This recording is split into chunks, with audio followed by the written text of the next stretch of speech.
Okay, Frank, let me ask you. How many provinces in Canada? 10? Okay, how many provinces in China? 23. How many provinces in the Philippines?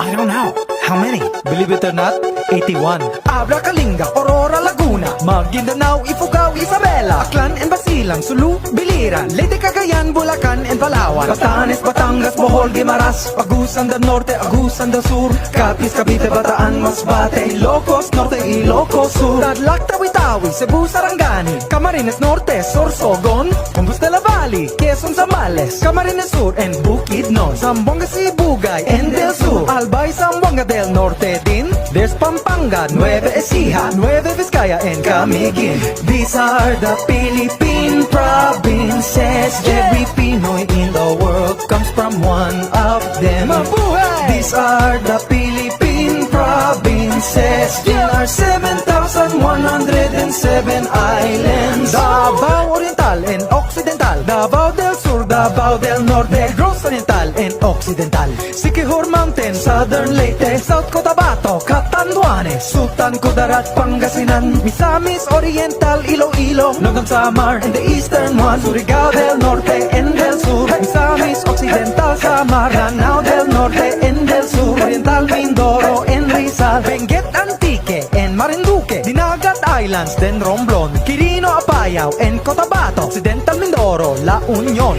These are the Philippine provinces. Every Pinoy in the world comes from one of them. Mabuhay! These are the Philippine provinces. There are 7,107 islands.